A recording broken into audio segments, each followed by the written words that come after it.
ત્યારે રાજ્ય સરકારે નવી મહાનગરપાલિકા તો જાહેર કરી દીધી, પરંતુ આપને જાણીને નવાઈ લાગશે, રાજ્યની એવી અનેક નગરપાલિકાઓ છે જેઓ પોતાનું લાઇટ બિલ પણ નથી ભરી શકતી। નગરપાલિકાઓ કંગાળ થઈ ગઈ છે। આખરે વિકસિત ગુજરાતની નગરપાલિકાઓ કેમ થઈ ગઈ છે ગરીબ, જુઓ આ રિપોર્ટમાં।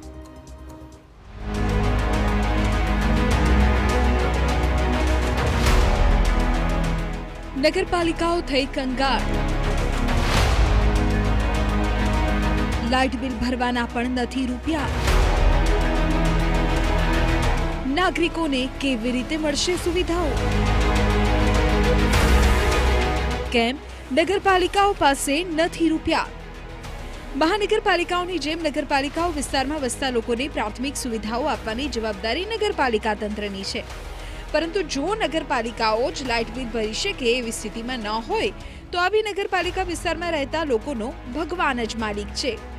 નવેમ્બરમાં સામે આવેલી માહિતી મુજબ ભુજ, માંડવી, પોરબંદર, હળવદ, કુતિયાણા, પેટલાદ, પાદરા, લીંબડી, બાવડા, બારેજા, નડિયાદ, રાધનપુર, ડીસા, દહેગામ, વડાલી, સિદ્ધપુર, હારીજ, પાલનપુર, કલોલ, માણાવદર, સુત્રાપાડા, બાબરા, મોરબી, ડભોઈ સહિતની નગરપાલિકાઓ વીજ બિલ ભરવા માટે સક્ષમ નથી।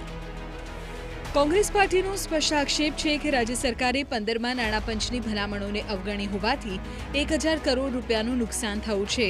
નહીં તો નગરપાલિકાઓને 1000 કરોડ રૂપિયા મળ્યા હોત અને આવી સ્થિતિ ઊભી ન થઈ હોત। લોકો પારાવાર મુશ્કેલીઓનો સામનો કરી રહ્યા છે।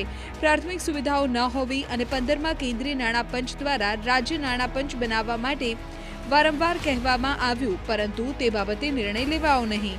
ત્યારે નગરપાલિકાઓ જે ABCD કેટેગરીમાં હોય છે તેની આવી દયનીય સ્થિતિ ન થઈ હોત।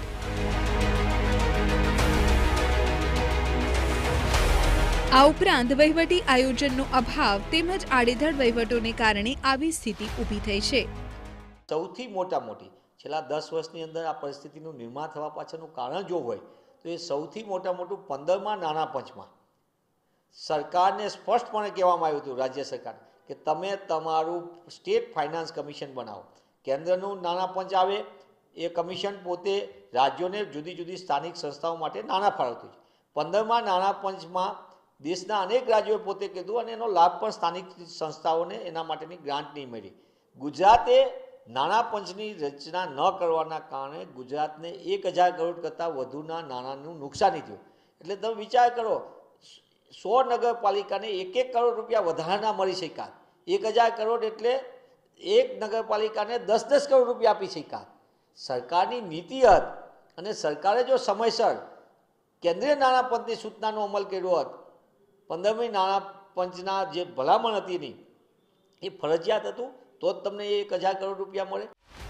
જોકે રાજ્ય સરકાર અને નાણાં પંચ દ્વારા આ દિશામાં પગલાં લેવાની કામગીરી સતત ચાલુ છે અને નગરપાલિકાઓ પૂર્વવત થઈને પોતાનો વહીવટ ચલાવી શકે માટે સૂચનો પણ કરાઈ રહ્યા છે। ઉપરાંત નગરપાલિકાઓ દ્વારા ઉઘરાવવાનો બાકી ટેક્સ પણ જો આવી જાય તો મોટો પ્રશ્ન હલ થઈ જાય એવું છે।